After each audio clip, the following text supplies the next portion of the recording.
Hey, everybody, this is JJ. And I'm Natalie. And I'm Emily. And welcome to another episode of Confessions of a Reluctant Caregiver.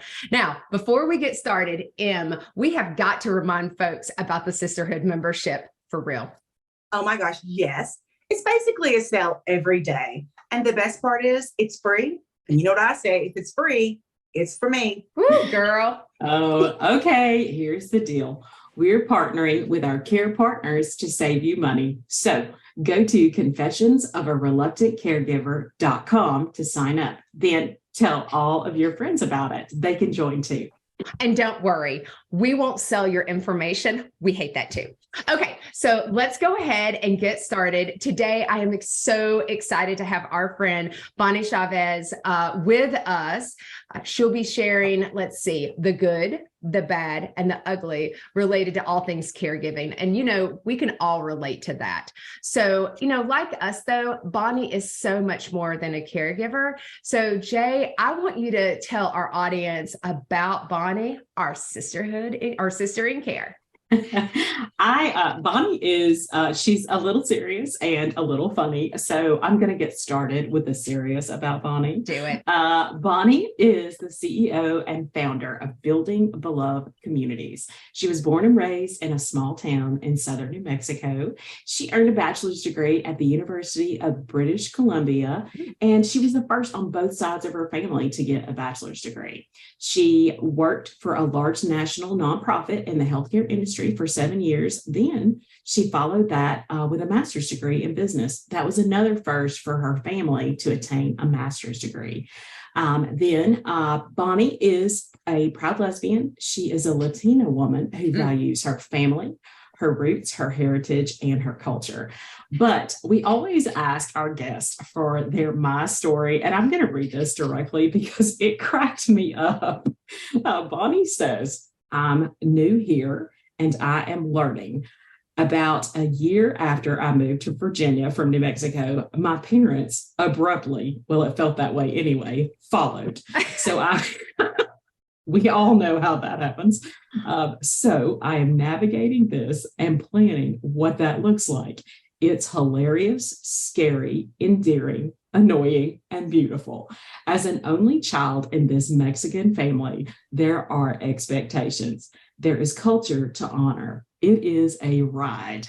And that is why Bonnie is here with us. She's authentic and she is funny. And I know she's got a story to share that we're all going to learn from. So welcome, Bonnie. We are so excited to have you. So tell us kind of what is this, this my story. What are we learning from? Tell us how you got started, Bonnie. Yeah, absolutely. Thank you so much for just letting me be here. I'm so thrilled and excited. It started when I was born. Like, let's just start there. Seriously, my first day of kindergarten. My dad was super proud. He had like a little sign made. He made my lunch in a little metal Pac-Man lunchbox. My mom braided my hair. We went to my grandma's house so that they could show me to grandma. I don't even know what happened, and it was just like this big deal. And my dad was like, all right, in Spanish, of course, he's like, you're going to go to school. You're going to go to high school. You're going to go to college. You're going to get a good job. And my mom pipes in the back and she's like, and you're going to get a good job so you can take care of us. Right. Like she's back there. So it started on day one of kindergarten. No, it wasn't even kindergarten. It was little lambs. It was preschool. And that was the thought, right? When I was in high school, one of my friends was like, I'm taking a gap year. I'm like, that's an option. I didn't know that was a thing. When you graduate from middle school, you just automatically go, right? I automatically assumed we all went to college. It was a thing, right? And then I automatically assumed we all went to work.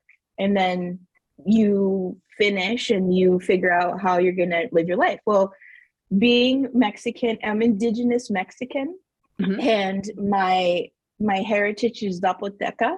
And my dad is super calm and slow. He's like, I always do this impersonation of him because it's so accurate. He's like, ay, mija. pues, ¿cómo está? Like, how are you? Right. But it takes him like a good 20 minutes to get it out. Right. And then he's like, see, like, yes. Like he listens very deeply and intently, and he moves at that speed as well. And he's like he's like 6 foot, tall for us. I was getting ready to say that is tall. Tall for us, and my mom is like the complete opposite. She's like, she's like tiny. She brags that she's 5 foot, but she's like 4'8". And she's 100 miles an hour. And like, when she gets pissed, like it's 1,000 miles an hour, her Spanish. It's like, ay, mija, ¿cómo está? Madre Santa de Guadalupe, todos los santos, así, ay, wait. Like, she's like that fast. And you're like, what? Right? So those are my parents. And my dad is very much like a bookworm, and my mother is very much like shopping and tequila. Like that, those are my dad's like a beer, right? So that's who they are, And so as I got older, I was a very independent child. Like, I graduated at 16. I went to the University of British Columbia when I literally just turned 16. So they had to sign a permission slip. And I was gone. Like, I was out living my big gay life out in Vancouver and Kelowna and those places. And then I came back and I was an adult, but then I quickly left to the big city of New Mexico. So the closest physically I ever was with my parents since I was 16 was 4 or 5 hours away. And like, we talk on the phone, like, we do stuff like that, but we weren't like physically close to each other as an adult. But yeah, we did talk every day.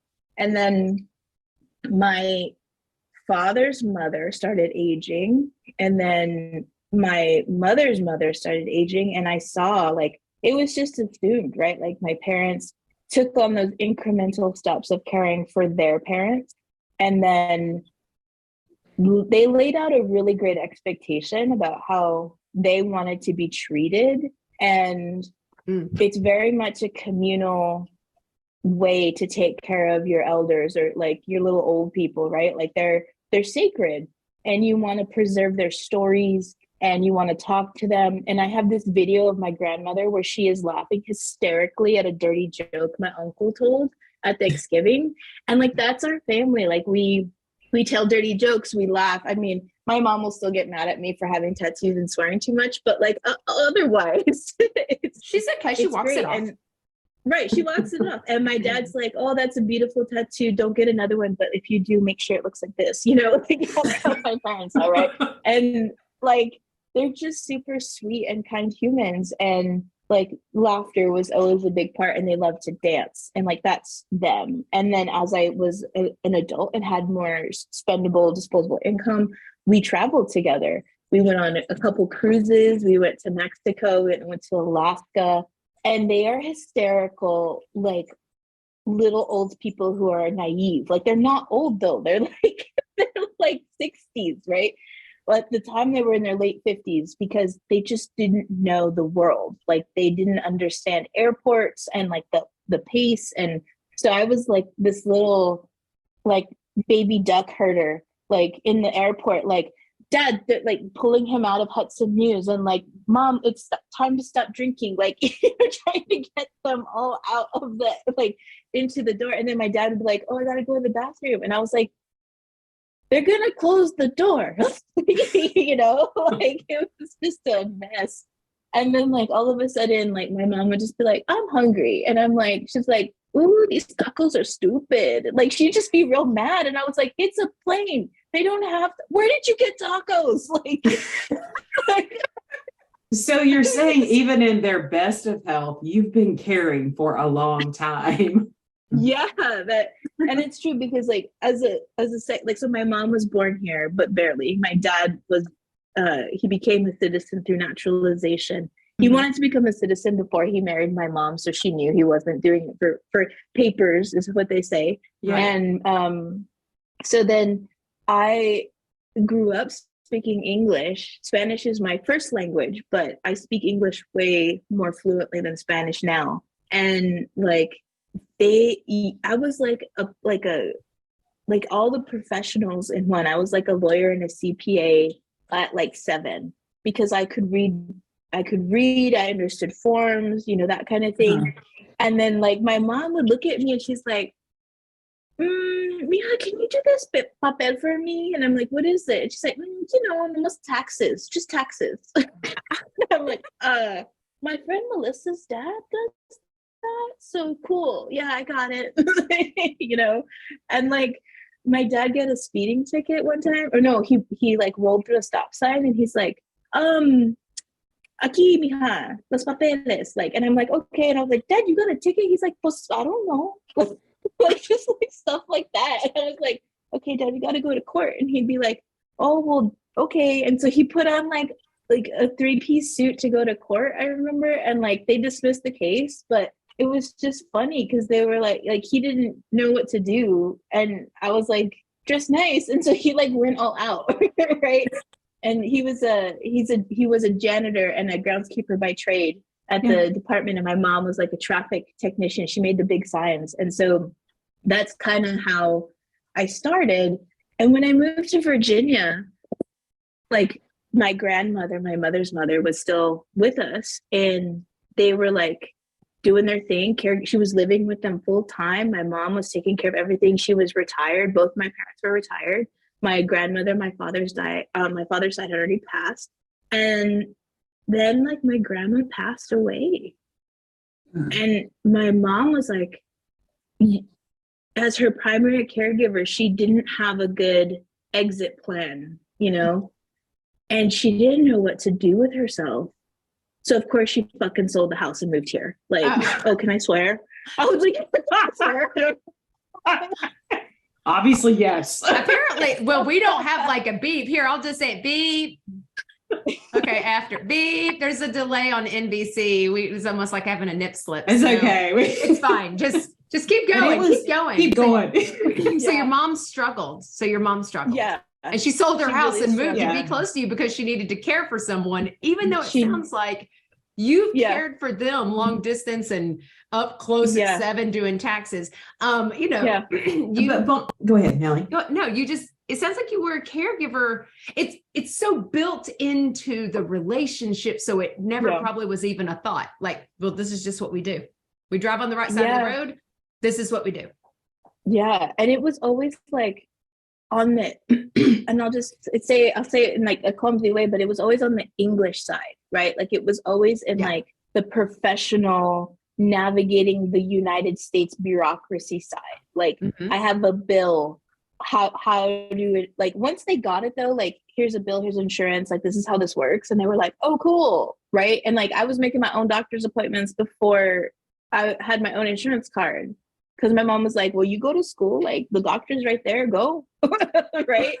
And so like it was just learning how to be like a mini adult, but on this side, but when we would go over there, like when we would go see like cousins and stuff, or we went to Juarez, or, even when we were there on our cruise, like they were like in charge, they knew what was up, and like, it was awesome. But when I went on this side, which we spend 99% of our life, it's like they asked me the questions, right?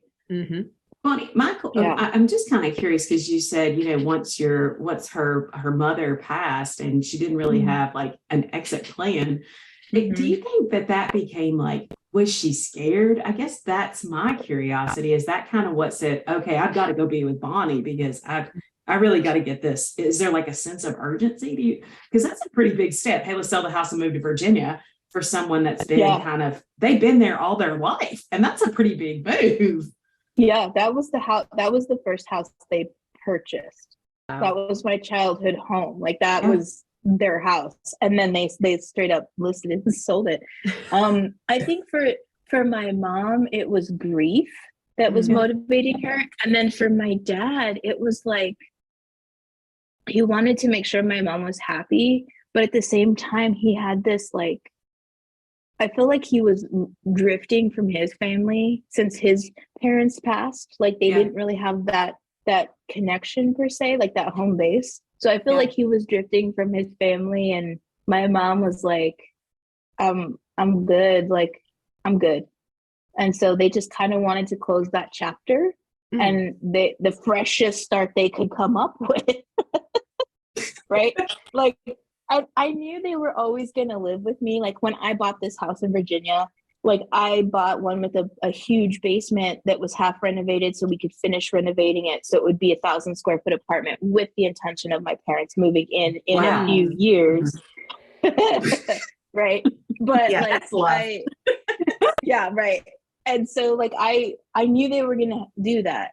Like from, like I said, day one, but it was just a little bit faster. And Kim was on the call with me when it happened, my partner, and she goes, I had her on speaker and we were just talking to my mom and she was, you know, just like real nonchalant while I'm packing boxes and like getting ready for a big yard sale. And I'm like, that's great. Like, oh my God, that's awesome. Like, I'm thinking I don't have to do this later. Right.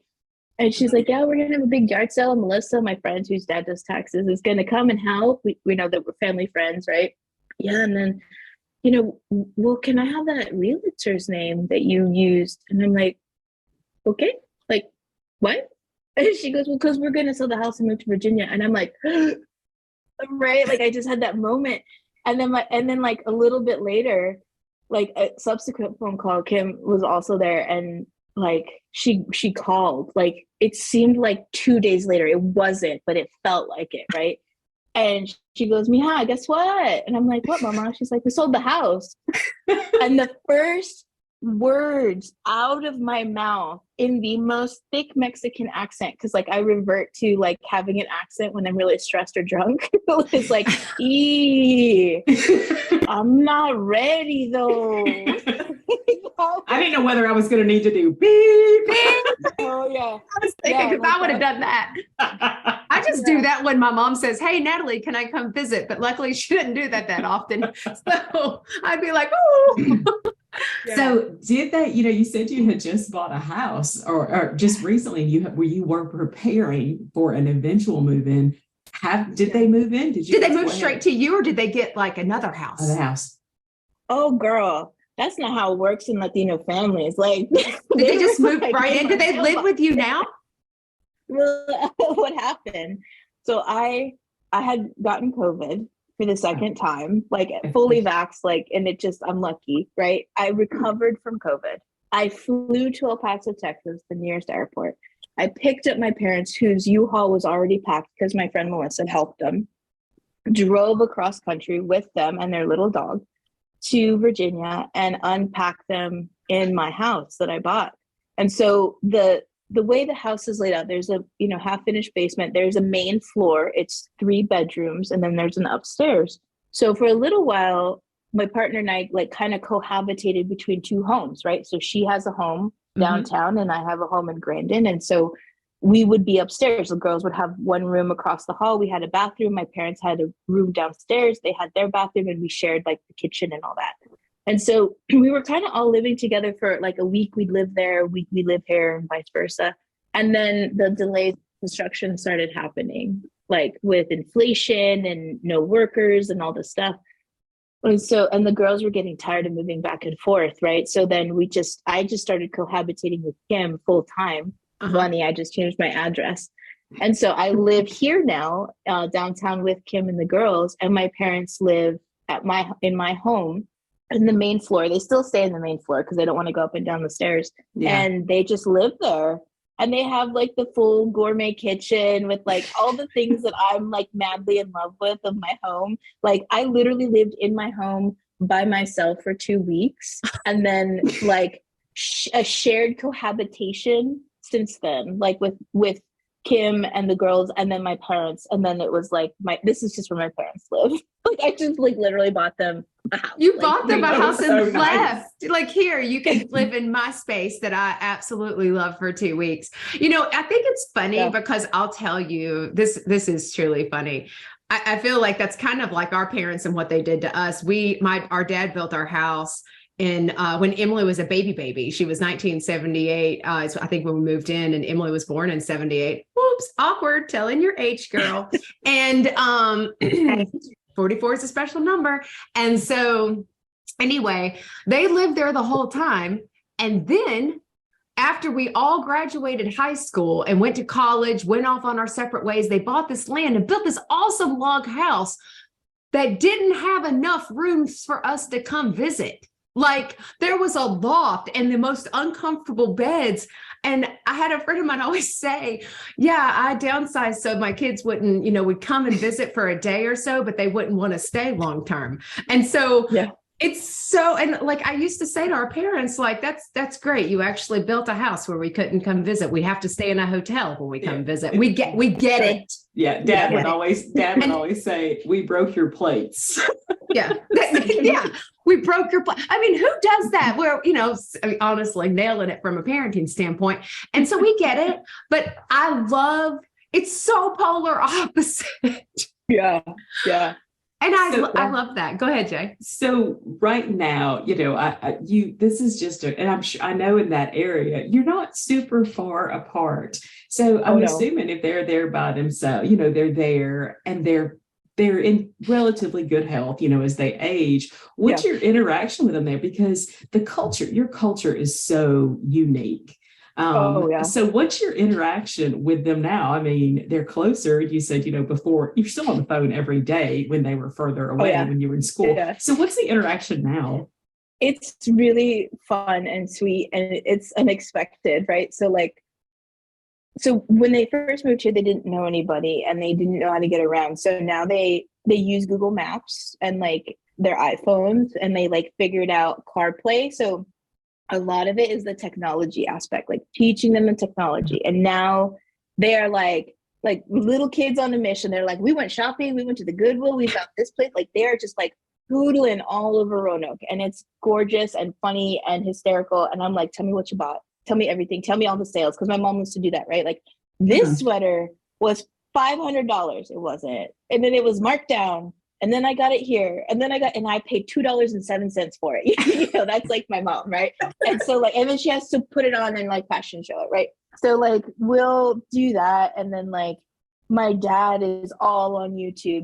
He's a history buff, like I said. So he's watching all this cool stuff and he's learning all this stuff. And he's just enamored with YouTube. And he'll have oldies on and stuff. So it's really awesome. And they're starting to learn Alexa, sort of.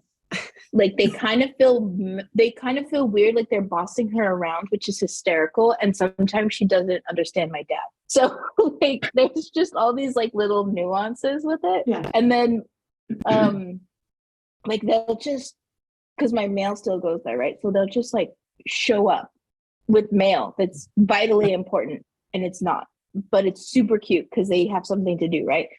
And then I'm I'm in a zoo, because I'm an entrepreneur. I work from home, right?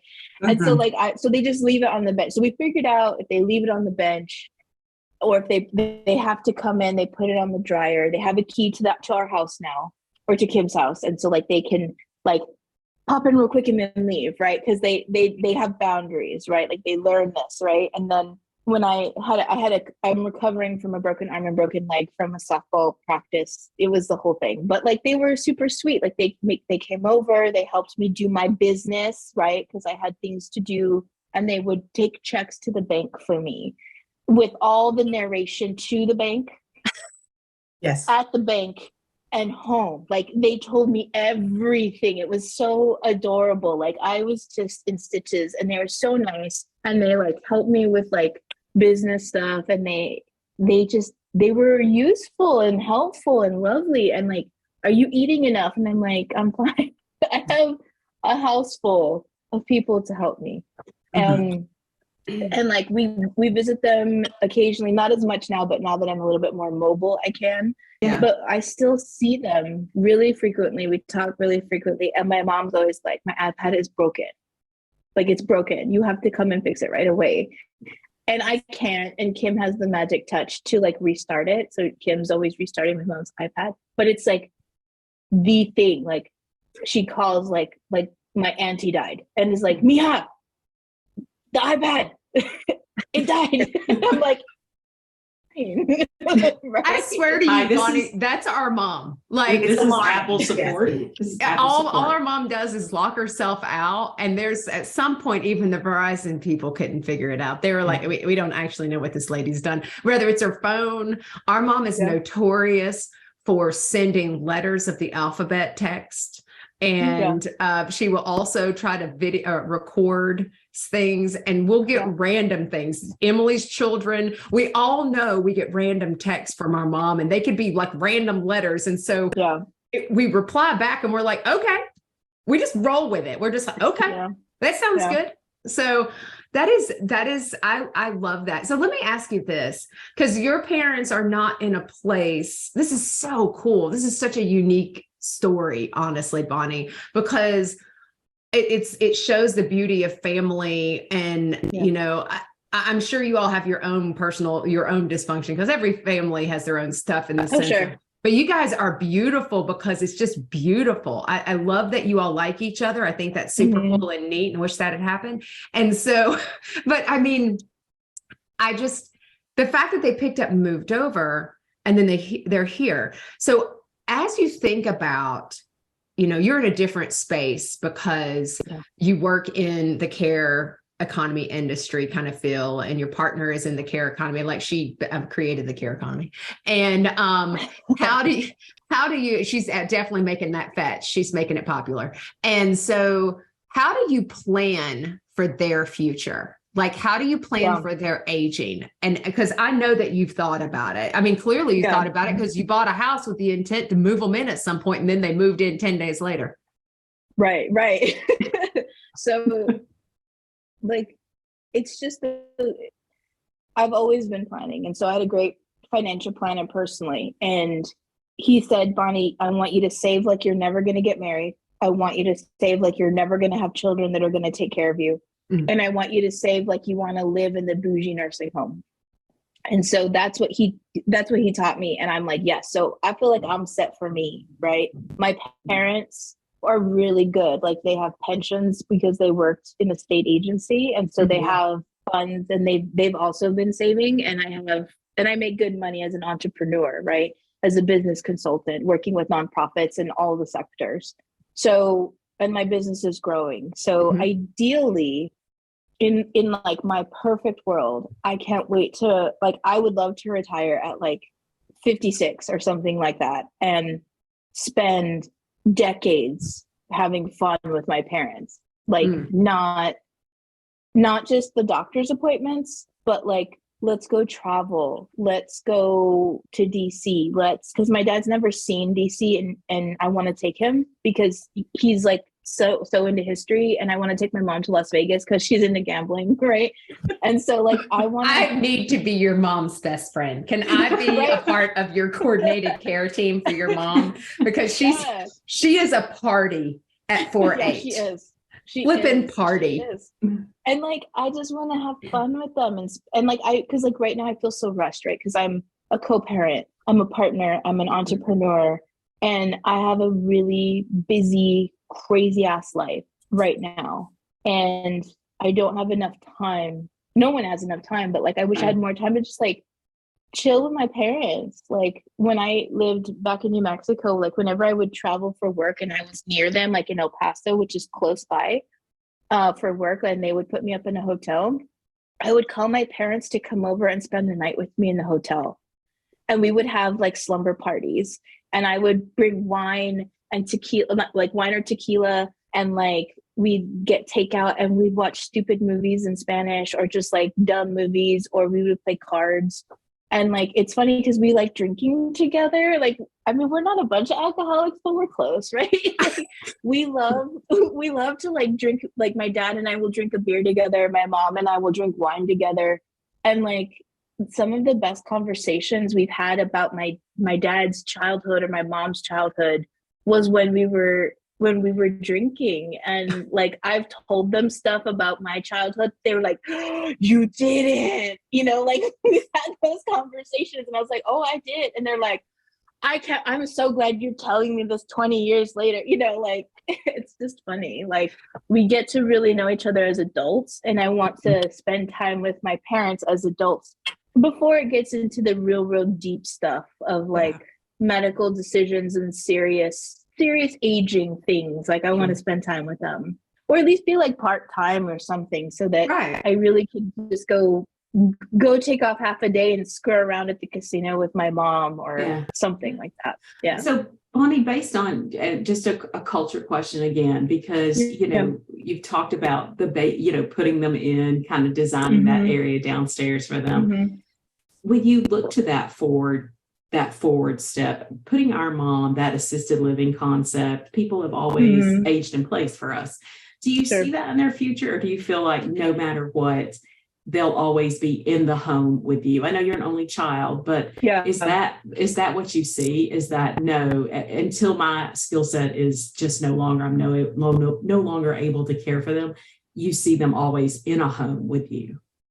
Yeah, like because of the way my culture is and who I am and how we're together, like I honestly believe it will be them in that little apartment. And now that I have more education as well, though, like I have a professional care team come to them up until like it's impossible.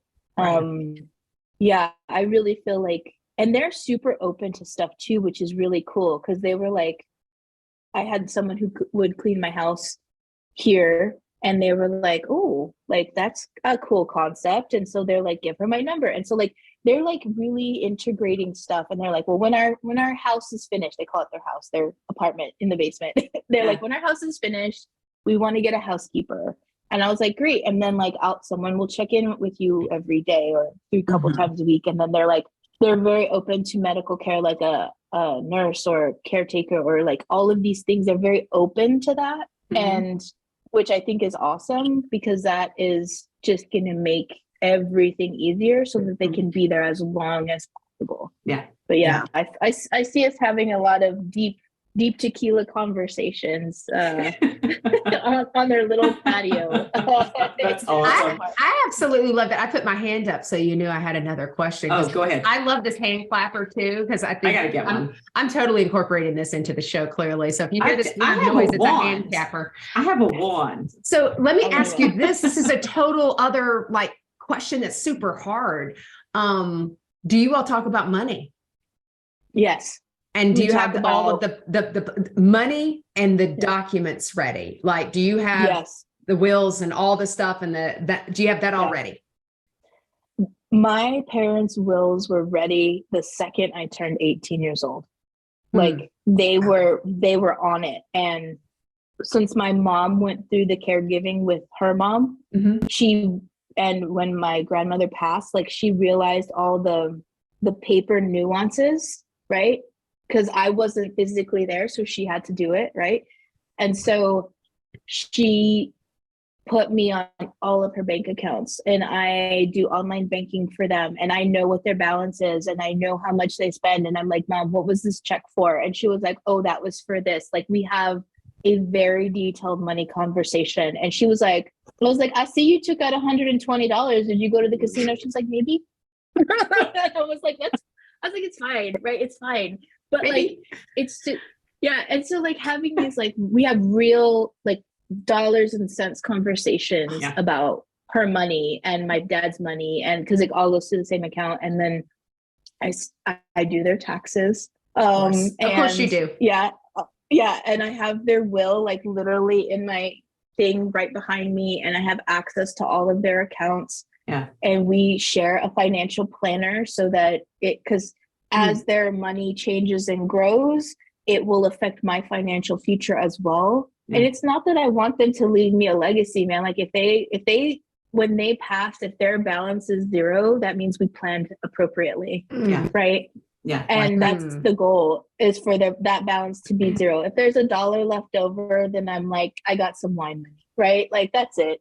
Yeah. You know, we I keep hearing like established trust. I wrote that down. The trust, and this goes back to childhood though. You established trust in your relationship because it had to be, and I think that has to do with them, being more not native. I mean, your mom, but them coming to America, your mom being born here, you said just right after, but you navigating that was established trust. And I'll tell you, in the mental health field, I see that in children and families from other cultures with the parents that don't speak English, and the child does so much of the speaking, and it's so normal for English speakers. We're going to be like, why is your child speaking for you? I mean, but and this isn't it? It's so interesting to me. But the established trust that has gone from childhood into adulthood, it just speaks so much to your parents and their parenting. And I love that your mom drinks tequila and goes gambling. I mean, my grandmother, when we would give her a hard time, our grandmother we adore, and we refer to her as Bird. And so she was amazing. She was an inspiration to all three of us. And she was also a very diligent Christian. She was a Baptist. And so, Baptists, we really don't drink, and we try not to, at least. And you don't gamble unless you tithe on it. And that's what you used to say. The preacher would ask my grandmother, are you going gambling when you're on that cruise? Because if you do, just tithe on it. She only pulled the slot machine. She only pulled the penny slot like twice. Penny slots, and she was very upset about it. She did not want to tell anybody. So I will vouch for her. I don't even think she won a nickel, but if she had, she would have tithed on it. You tithed on it. So, I'm going to tell you this. I really want your parents to adopt me and Jason as well. We need more family in our life, and then we could connect them with his brother and the whole family from Brownsville, because I'm going to tell you that group, they are nothing but a party waiting to happen. So love my sister-in-law. So my gosh. And my mom is collecting all kinds of Virginians, and my dad is like welcoming. My dad is ready with a pot of coffee and food all the time. Fantastic. Like my house always has coffee and food. Always. Food. This feels so good to my nervous system. I feel you have started our Friday off like fantastic. And you know what time it is? It's time for sister questions. It's time for sister questions. I know. I'm looking through our questions. I'm like, takeaways. Emily's like, what have I got? I get way too into it. I feel like I already know your guilty pleasure. Check. No. We're saving that to the end because it could be different. That's all face. What was kind of like your rock that grounded you besides your awesome parents, that got you through the day? I know that I experienced things like, oh, Lord Jesus, take the wheel. What's your kind of go-to that kind of brings you back to center and be able to kind of just breathe again? Yeah, I would say it's my faith, because I am a licensed spiritual practitioner. And it's equivalent to a deacon in the Christian tradition.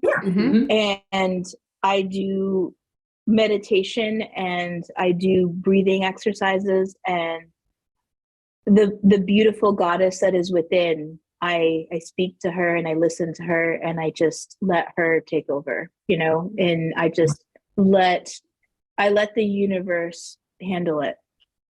I love that. Yeah. Absolutely. Jay? Okay. I mean, I love Bonnie's parents. So give me one funny story with them. Although we've had loads.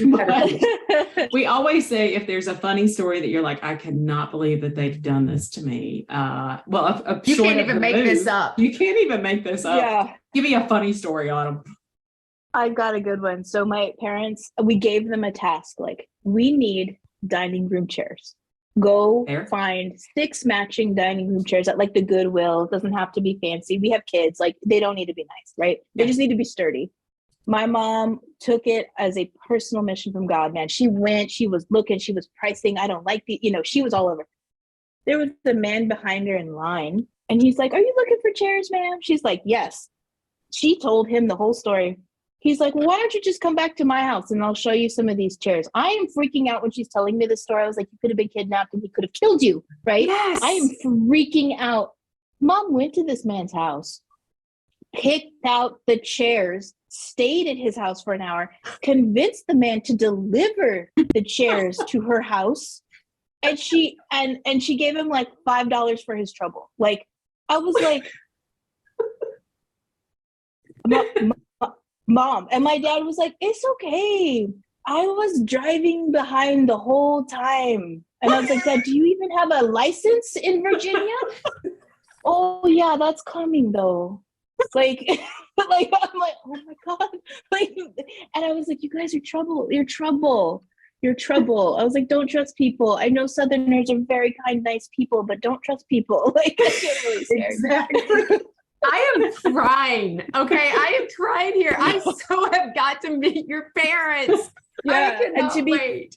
we got 6 chairs to be real though. Like they're great. $5 delivery. Did she get a good deal on the chairs? I guess is my question. Oh yeah, I think she paid like $20 for them. Oh my God. Real, like, she got your mama don't know a stranger. She is a true She Southerner at heart. She don't know a stranger. She'll just talk to anybody, I bet. And the fact that she's 4'11" just sounds super cute. And so she's just a spitfire. I just have so much respect. All right. So I have the last question, which is always the sister favorite. What is your guilty pleasure? My recent guilty pleasure is stealing the girls' TV, because Kim and I don't have a TV in our room. So we'll like literally pick up and steal one of their televisions, put it in our room, snuggle up under the blankets and watch the worst Christmas specials like that we can find. And I'm like riveted. Like, I'm like, this is so sweet and so romantic. And like, I'm just in it, right? And Kim is like, he's gonna propose. I'm like, don't ruin it for me. Because they're very predictable plots and she will ruin them for me. But like, it's our game, right? And so that leads into like my toxic trait, which is like, if something is getting too intense in the movie, I will pause it and be like, and like, Kim always, that bugs her, but she's like, you watch TV and read books like you are a Black woman in church. And I was like, that's so true, because I will be reading something and I will be just like there and I will just be, did you, like, that's how I read and watch television. And she's like, babe, it's gonna be a happy ending. Like, he's gonna marry her. And I'm like, don't you ruin it for me. Like, yeah.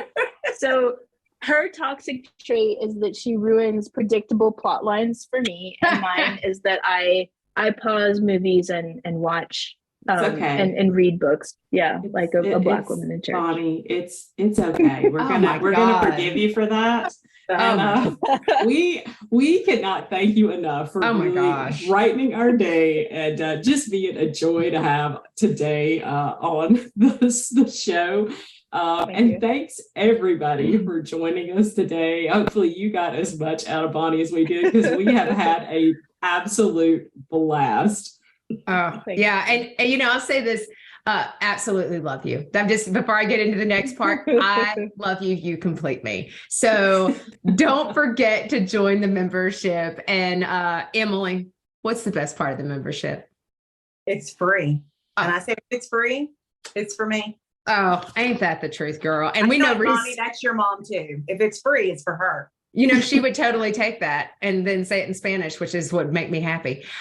So we know resources are tight, guys, and this is a great way to stretch your dollar. Interest rates and inflation and la. So resources are tight. And you know what? Bonnie just is a great example of saying, as her financial planner said, save so that you are able to live a good life as you get older too. And so I think that's so important. And so whether you're a caregiver, you have been a caregiver, or going to be a caregiver, you are never alone and you will always be a part of the sisterhood. We absolutely love you guys. So, and don't forget, we drop new episodes every Tuesday on the Whole Care Network or wherever you download your favorite podcast.